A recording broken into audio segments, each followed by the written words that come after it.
Hey everyone, today we're diving into something that's both simple and complicated: goodness. The question is what is good and who decides that? I mean, we all think we know. I mean, we say things like, he's a good guy or I'm a good person.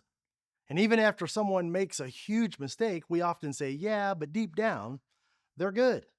Why? Because we tend to believe that people are basically good. But here's the twist in that: we're not very good at knowing what good really is. The Bible doesn't leave us guessing, though. We've been talking from Galatians chapter 5, verse 22 and 23, where Paul gives us the fruit of the Spirit, evidence of God's Spirit at work in a person. And here's what he says: But the fruit of the Spirit is love, joy, peace, patience, kindness, goodness, faithfulness, gentleness, and self control. And one of those fruits, as we saw, is goodness. But how does goodness actually grow in us when we can't even really define it? Well, let's go back to the beginning. Genesis, way back. God created light, land, animals, humans, and every time he did, he looked at it and he said, it's good. He set the standard, but right after that, something not good entered the story. Adam was alone, and then came Eve, and then came the tree, one that God said don't touch, one that would teach humanity the difference between good and evil. And what happened next? Eve looked at that fruit and thought, looks good to me. Adam was right there and said, looks good to me. And they ate it and their eyes were opened, but not in a good way. What they saw first was vulnerability and shame and fear and brokenness. The knowledge of good and evil didn't make them better people, it made them better manipulators. Because once you know what hurts you, you also know how to hurt other people. And all of us, every single one of us, have done that in big or small ways. So the problem isn't just that we don't know what good is. The deeper problem is we're not good at being good. Jesus even said it. Why do you call me good? No one's good except for God.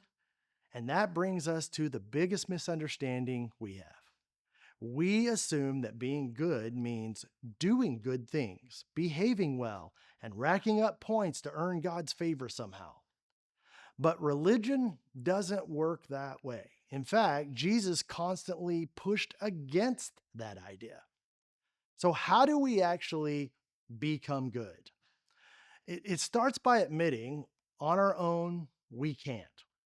Jesus told a rich young man, you've done all the right things, but one thing is still missing. Sell everything and follow me. And the man walked away sad. Why? Because being good wasn't about obeying the rules. It was about trusting God completely with everything. And that's the key. The only way we can become truly good is by following the one who is good. Jesus said, I am the good shepherd, not the strict shepherd, not the angry shepherd, the good one. He leads, he protects, he restores, and the more we follow him, the more his spirit grows that goodness in us. And so here's the deal. Here's the real question. Who do you trust to define good? Is it those in power around us? Is it the majority? Is it Instagram, Facebook, you, or the good shepherd?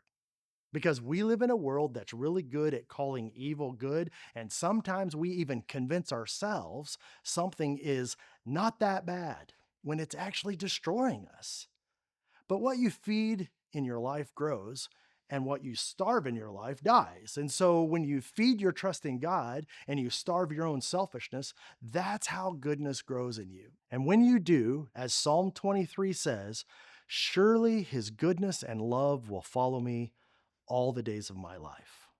So let's be the kind of people who don't just act good, but are being made good by the one who is good. Because goodness isn't about pretending to be perfect.